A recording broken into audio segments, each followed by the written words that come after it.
I dig rock and roll music and I love to get the chance to play and sing it. I figure it's about the happiest sound going down today.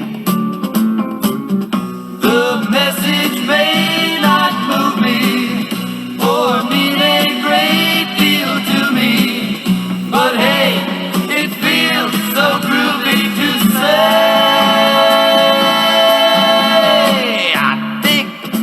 The mamas and the papas at the Trip Sunset Strip in L.A. And they got a good thing going when the words don't get in the way.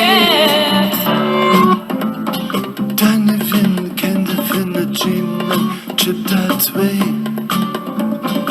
It's the crystal images. Hey, you tell you about the brighter day. When the features tell you, they've got they would love to sell you. They mean exactly what they say.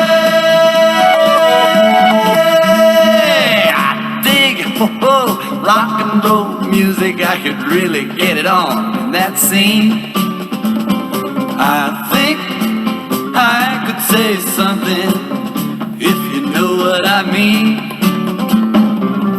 But if I really say it, the radio won't play it unless I lay it between the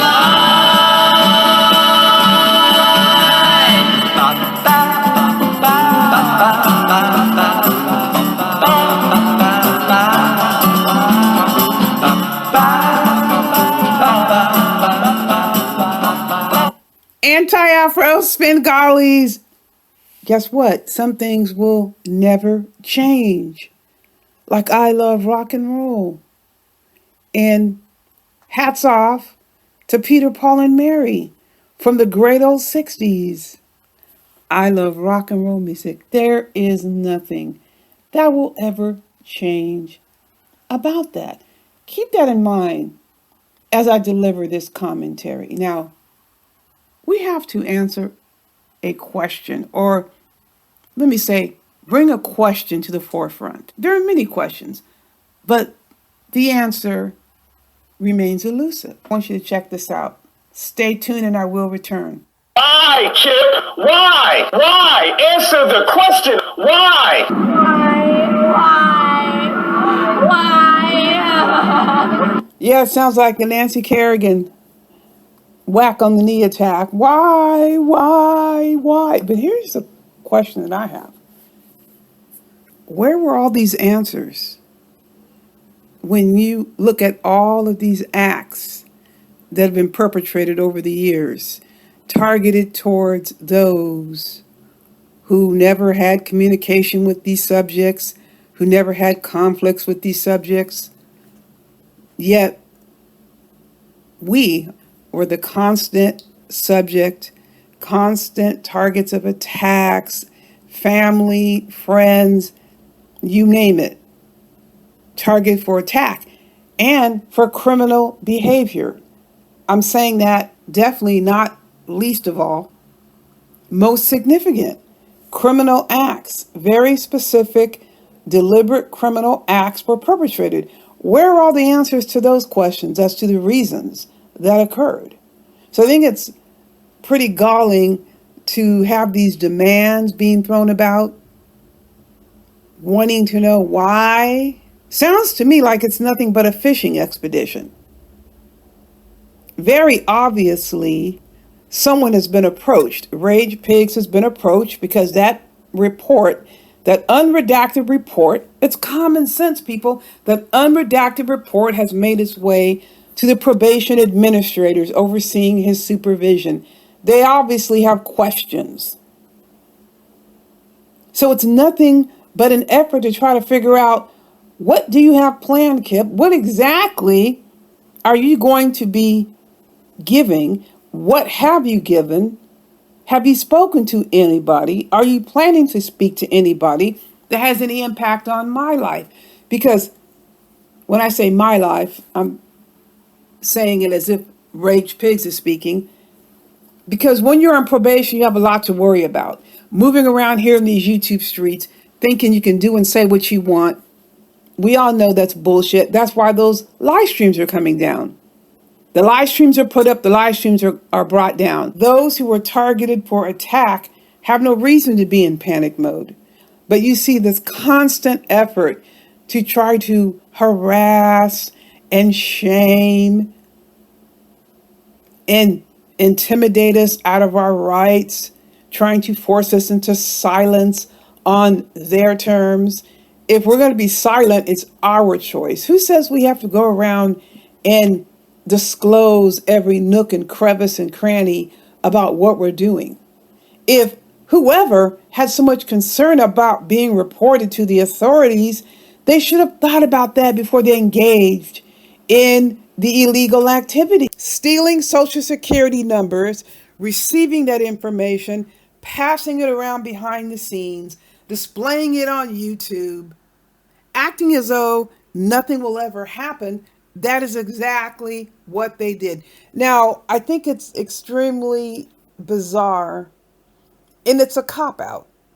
It's a fake out to sit here and try to threaten somebody with text messages and emails.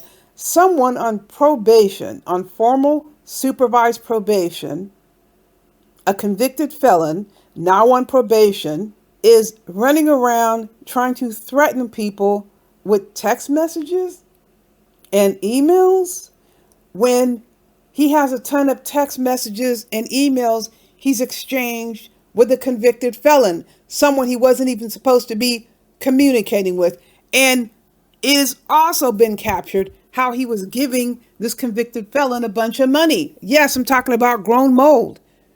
And also giving fingernails on the chalkboard, his wife or girlfriend or whatever you want to call her, giving her money, and she's got criminal convictions. If there's any emails and text messages and audio to be worried about, you better be worried about that, because that can get you a probation violation.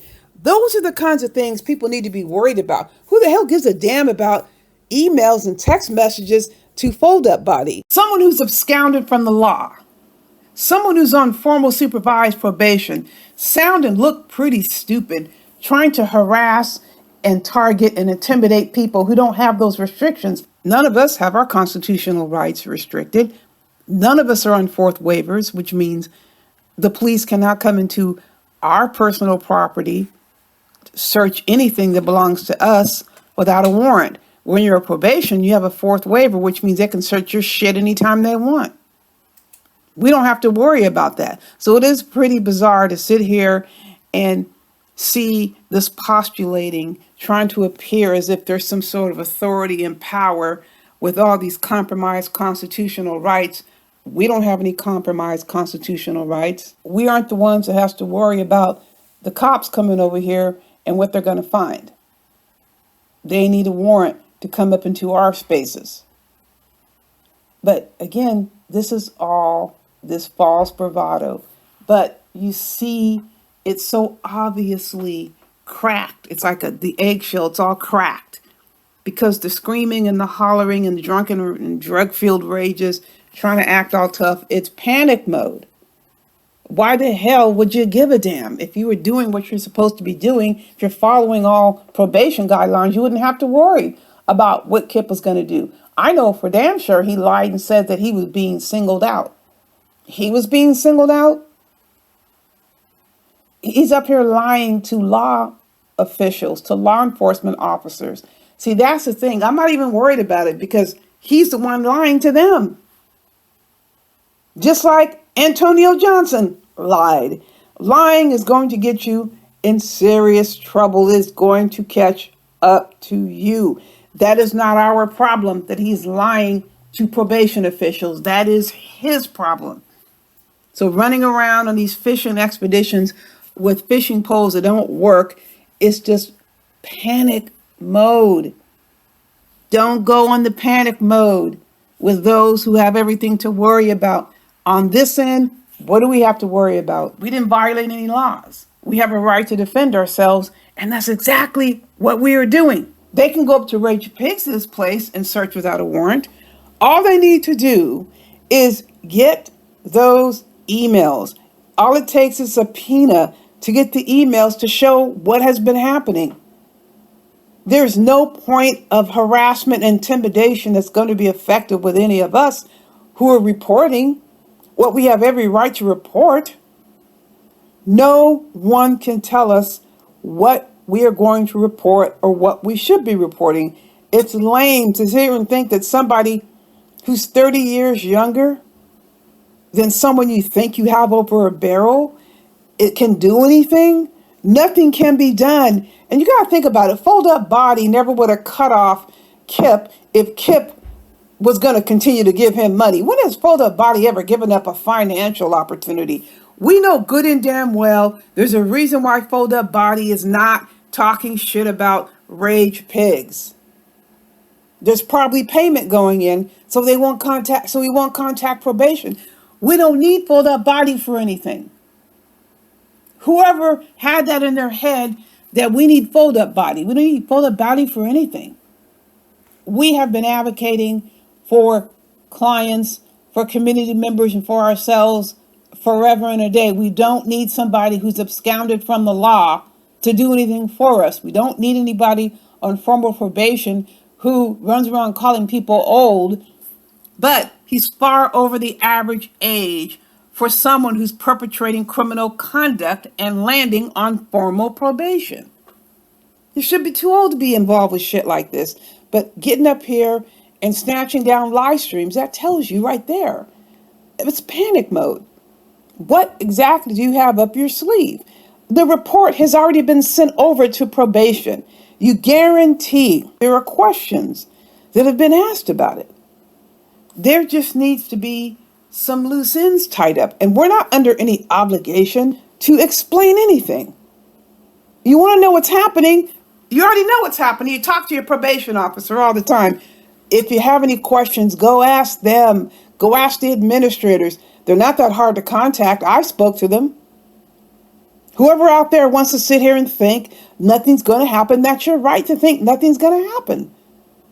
There are all different types of ways people who engage in wrongdoing can get caught up. There isn't just one way. Who would have ever thought that Antonio Johnson was going to get caught up like this? Who would have thought that all of these names that went into that report, most of them were redacted, by the way, so you don't even know who was mentioned in the report, or I should say reports, because more than one went in.